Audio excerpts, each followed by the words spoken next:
most innovation teams cannot answer the CFO's most important question. How much profit will innovation generate? I've worked with innovation teams for more than a decade. And when the CFO asks this question, the room usually gets quiet. Because most innovation metrics, they measure activity, ideas, experiments, learnings. But CEOs and CFOs, they care about one thing, profit. In this video, I will show you a simple way to estimate the expected EBIT value of innovation using a method that is inspired by how football clubs evaluate their performance. Let's jump right in. Did you know that it's technically impossible to measure the coastline of the UK, or actually any coastline? This is called the Coastline Paradox. The shorter the ruler, the longer the measured border. The Coastline Paradox stands for something that looks easy to measure at first glance, but becomes ambiguous the closer you look. This is exactly what is happening in measuring innovation. So why is innovation so hard to measure? Innovation is hard to measure because we don't know how likely success is. And we also don't know how much profit it would generate in the future if our innovation is successful. So in combination, we have high uncertainty. And what does the innovation management do to solve that problem? They measure a lot of things. They measure everything. On the project level, they measure the number of experiments, the number of assumptions validated, the learning velocity. And this is all good because it shows you how well a project is progressing. And then on the innovation management level, they measure the number of projects per phase, the pipeline diversity, the kill rate, the survival rate. And this shows you, okay, do we get enough ideas in and do we not get enough ideas out that turn into real innovation, into real business? And then on the strategic level, it's more like investment per strategic priority or total spend on innovation versus revenue or versus other costs, right? But it doesn't help us to answer that one question. Is it all worth it? And it also doesn't make the CFO happy because the CFO is interested in profitability and cash flow and return on capital. And first and foremost in EBIT, earnings before interest and taxes, or operating income. So how do we answer the one question, the is it worth it question? I would always start with EBIT. Question number one is, how much can one individual project add to our EBIT? And question two then is, how much can the whole innovation portfolio add to our EBIT? But how do you quantify something where success is very uncertain? The good thing is, innovation is not the only thing that is uncertain. Take goals in football, for example. It is a rare event. Only 10 to 14% of shots result in a goal. This shot conversion rate is actually similar to the success rate in innovation. When you look at startups, it's common that only 10 to 20% of startups have a positive return on invest. So how does football deal with this high uncertainty? They don't manage based on goals made. Hiring and firing people like players and coaches based on that would be insane because luck plays a major role. Instead, they manage based on expected goals. So what are expected goals? Expected goals means to measure the quality of a shot instead of the final result. An expected goal of 0.5 means the shot had a 50% chance of becoming a goal. So each shot gets a probability of becoming a goal based on factors such as distance to goal, angle to goal, body part used, type of assist, was it a cross, a through ball, a rebound, and then also, of course, game situation. Was it an open play or penalty kick or free kick? And all these factors combined, they give us a number at the end. And this number is always between 0 and 1, right? Showing how likely it was to actually make a goal. And that's, ladies and gentlemen, is exactly what we do here with innovation.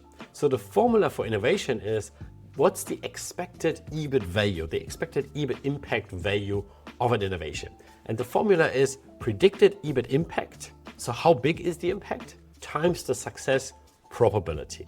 And there are only two things that can have an EBIT impact. One is a cost reduction. The other one is revenue growth. And then you look at the contribution margin of that new business. So these are the two factors that impact the predicted EBIT impact.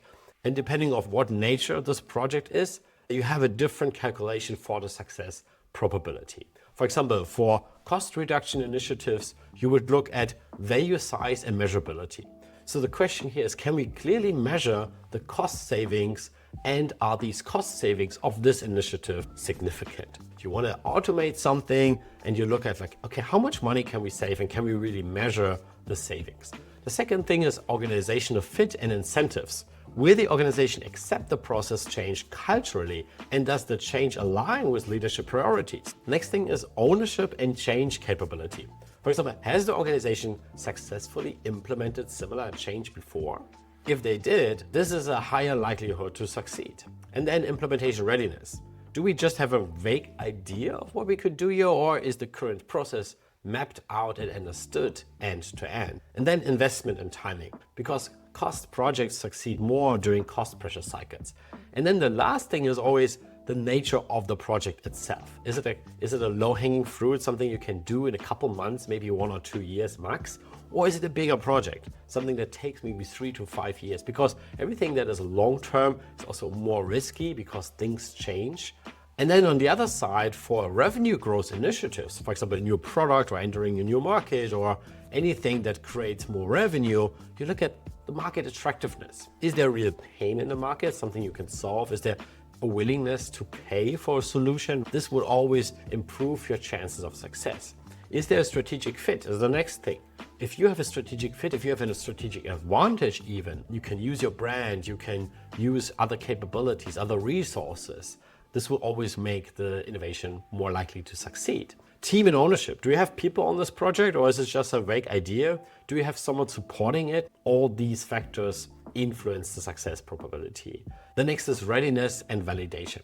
Is it just an idea, or did you already validate most assumptions behind this idea? The more you can validate that, the higher the likelihood it will be a success. And then there is investment and timing. You need money, and it needs to be the right timing. You don't want to be too early or too late for an innovation. And then there's the nature of the project. Is it a quick win, or is it a midterm or long-term project that takes a couple of years? This will influence your success probability. So this is just one part of the formula, right? The second part is the EBIT impact value, because innovation is not just a 1 and 0 or a hit or miss like at football, right? Where you shoot a goal or not. Here we don't know if an innovation adds 1 million or 10 million or 100 million to our operating income. And having calculated a couple of business cases myself, I know that you never really know how much an innovation can make in the future if successful. Someone might say it's a 1 million project, another person might say it's a 5 million project. So who's right? The good thing is that there is another analogy we can use to solve this. Have you ever heard of the jelly bean experiment? In 2013, the BBC asked 160 contestants how many jelly beans are in this jar. The answers ranged from 400 to 50,000. In fact, in the jar have been exactly 4,510 jelly beans. Yet the collective average of the 160 contestants was incredibly close. The average was 4,515, just 5 little jelly beans too many. So how do we use the wisdom of the crowd? No one will ever know for sure how much an innovation will add to the balance sheet. But collectively, our biases, for example, someone believing in a project and having inflated expectations or being super skeptical about it, they balance each other out.